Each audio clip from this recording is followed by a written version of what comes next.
Today on March 3rd, the Idaho snowpack is 60% of our typical winter peak, which peaks in early April.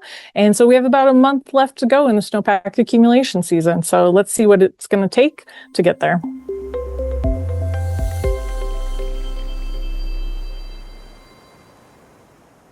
Hi, everybody. I'm Erin Wharton. I'm a water supply specialist with Natural Resources Conservation Service and the Idaho Snow Survey. I'm here to give you the snowpack update. Well, we have some good news. It did snow in February. We got a typical amount of snow. And so we're looking at the 2026, which is this black line. This is the snow water equivalent, which is the amount of water content in the snowpack.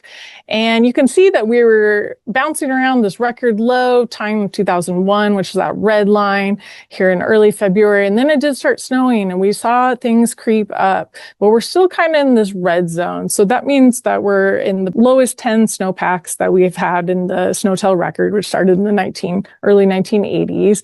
We're actually at the 7th lowest snowpack right now. And normally at this time of year, if we were having a normal snowpack, we'd be up here close to the green line, which is the 30-year average.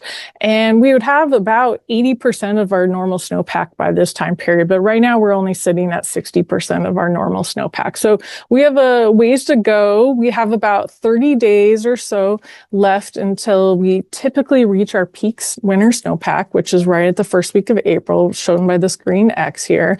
So we have a long ways to go in order to get back to normal. So whether we can do that or not really depends on how snowy March is.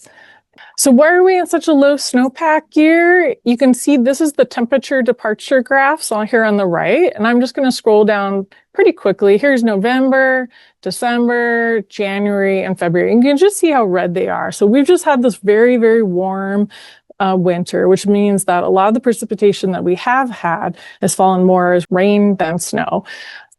Okay, so these warm winter conditions has put us in this situation that you're looking here. And what you can see is that most of the snow observations across the Pacific Northwest are red. So they're in the 10th percentile or below that, which just means that it's one of the historically low snowpacks for that area.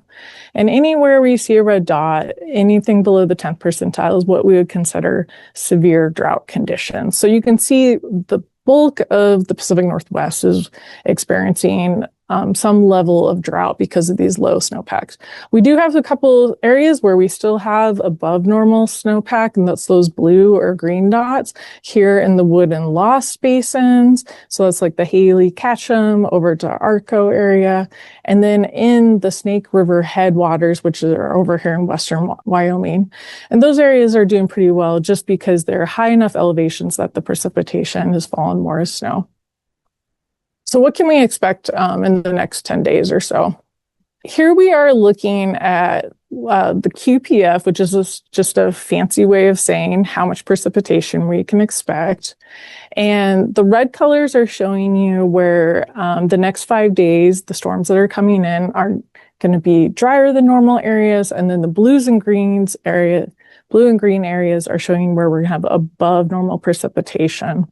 So you can see that southeast Idaho has a lot of blues and greens, and it's coming across the southern border of our state up into the Lost basins, and then all the way up into the Clearwater and Salmon basins. And then the area that has been typically pretty wet this year, the Wood and Lost rivers, is this big red spot here in the middle, so a little bit drier than normal. And then in the upper Snake, also drier than normal. And then upper in the Panhandle, also drier than normal. Looking a little bit farther out, so the 10 days, it looks like some more storms are going to hit northern Idaho and hopefully bring above normal snowfall into that area. But the southern part of the state will be drier. So we have quite a few storms coming in. And so that's good news.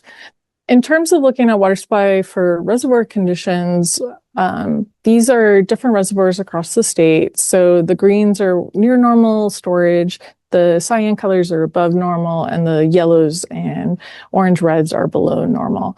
So one good thing about water supply this year is that we have near normal to above normal reservoir storage across many of our systems.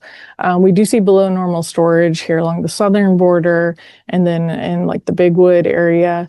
So those areas are going to need more snow in order to fill those reservoirs. So in terms of water supply, we do need a rainy spring to make up for the lack of snow that we have. Certain areas that have those high elevation mounds are sitting a little bit better in terms of water supply conditions. But this year we do have relatively good reservoir storage across most of the state. So that will hopefully give water users enough to get through the irrigation season this year.